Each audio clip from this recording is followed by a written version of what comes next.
people would understand my job to be directing and coordinating all of government through cabinet ministers. However, I also want to point out that I stand here as a minister of government as well, with direct oversight of several substantial portfolio responsibilities. I don't only direct, convene, and preside, I also do the heavy lifting of ministerial work as well. Over 4 ministries.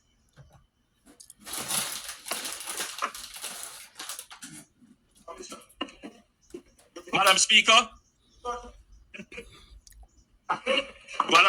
the leader of the opposition only talks.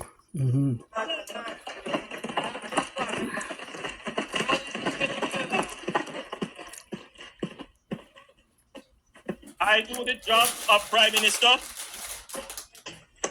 and I head 4 other ministries. The leader of the opposition only talks. Times nonsense.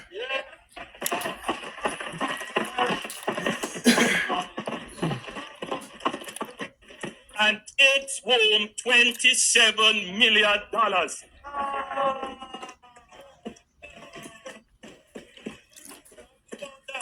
In the last term, the leader of the opposition earned more than the Prime Minister. The opposition spokesman on finance stood in this house and said the opposition has no problem with the increase in MP salaries.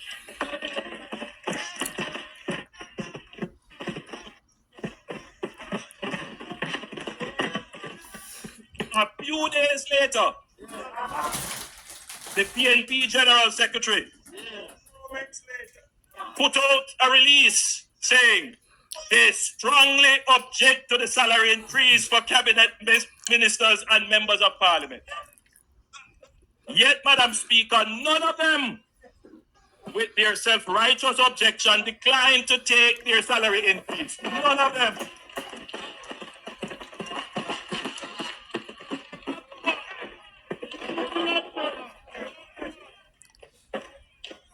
In fact, Madam Speaker, they were the first ones calling the parliament to find out the amount of their retroactive pay.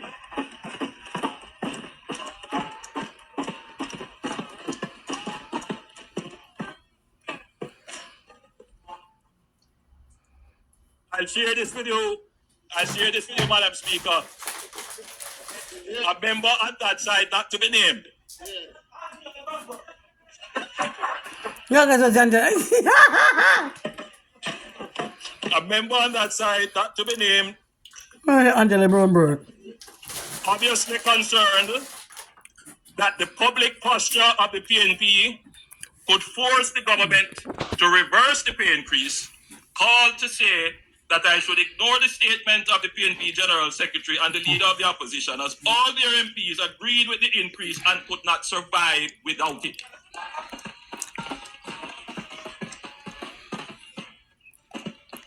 You know yourself. Madam Speaker, when I took the decision to forego the pay increase, I said in a widely circulated press statement, this has broader implications for not only the current holder of the office of Prime Minister, but previous Prime Ministers or their surviving spouses, and possibly future Prime Ministers. It therefore must be considered very carefully. My current decision to forego any salary increase could easily be changed by another Prime Minister in the future, or a new mandate may give an opportunity to reconsider the Prime Minister's salary. On September 3rd, 2025, leader of the opposition, the people of Jamaica weighed all these matters in the political scale and gave my administration a new mandate based on the work done to earn their confidence.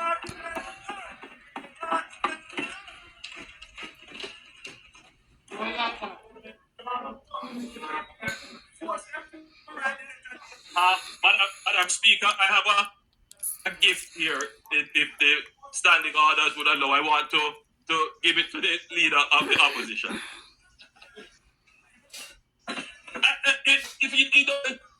If you don't want, that's fine. But I thought it would have been so appropriate.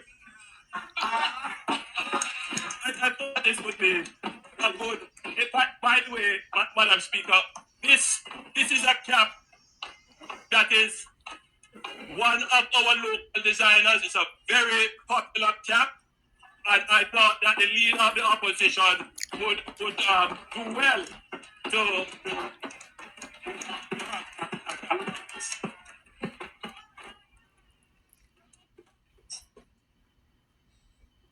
Madam Speaker,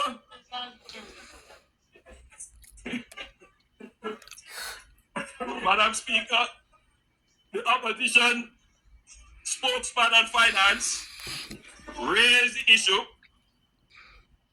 of the rate of capital expenditure. He went on to suggest that the size of the Ministry of Economic Growth and Infrastructure Development and its share of the national capital budget is the reason for slow utilization. Therefore, it should be deconstructed as a super ministry. The slow pace of utilization of the capital budget has nothing to do with the present configuration of the ministries.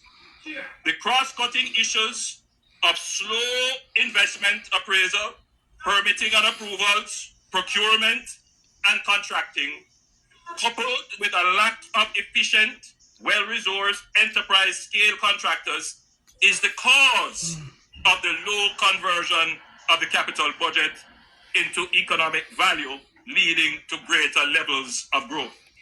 In other words, we are an overly bureaucratic country with supply-side weaknesses which constrain our growth horizon.